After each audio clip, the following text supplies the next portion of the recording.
A social system can be designed so that all can live fully and constructively if the powers of science and technology are directed toward human and environmental concern and overcoming the artificial scarcities of our debt-based monetary systems. All people, regardless of political philosophy, social customs, or religious differences, ultimately depend upon the same resources: clean air and water, arable land, medical care, and a relevant education. I think if you pledge allegiance to the earth and everyone on it, that'd be the way to go for the future. The human species is a single family, and the world is home to everyone. Neither nations nor people can coexist separately any longer. No more separate nations, so anyone can go anywhere. Before the states joined together, they used to stake out their territory. They used to fight. They had militias. They would fight. This is our territory. Oh no, you're intruding. When all the states joined together, the government worked out the lines of the states and they agreed, and that was the end of territorial disputes.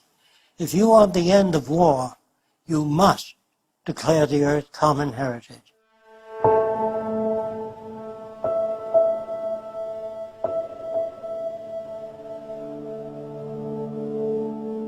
This has nothing to do with those who want to form an elite world order with themselves and large corporations in control and the rest of the world subservient to them.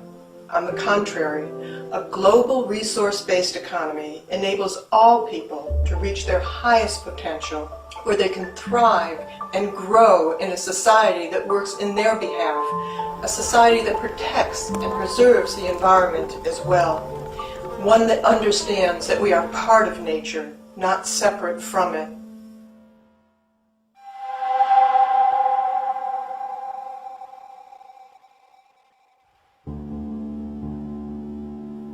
Some question what would happen to incentive if needs were met without our having to work to attain them. The question assumes humans have no desires beyond basic needs.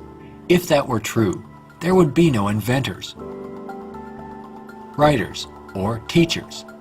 People work with passion on the things that interest and challenge them. Let's enable all people to have the opportunity to partake in the greatest challenge one can have, improving our world for everyone. Individuality will be emphasized rather than uniformity. This social arrangement will generate a new incentive system that values the protection of the environment and social concern, rather than the shallow, self-centered goals of wealth, property, and power. It does not call for uniformity.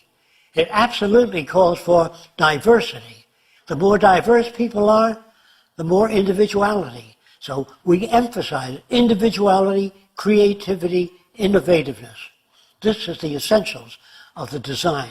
It is not a group of scientists telling people what to do, how to live, where to go, what to follow. Motivation and incentive exist when people have meaningful tasks. True growth and development occur when people are involved in creative, challenging, and constructive endeavors. However, motivation and incentive die in the daily grind of boring and repetitive jobs required to earn a paycheck. If you hand out things to people, if you fed them and clothed them and housed them free, they're not going to work in the morning because they don't need it. They got their housing, clothing, motion pictures, and entertainment. Well, why go to work? Work is painful, it's monotonous, it's boring. In the future, if people have access to all their needs, but they don't have any challenges, this is where it goes to pot. So people constantly are challenged by new things. In our schools, we challenge them with many things that are not solved and many unresolved problems.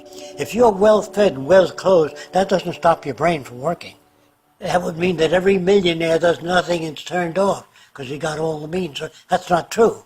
There are many millionaires that work 18 hours a day and don't have enough time. It has to do with your background and your education.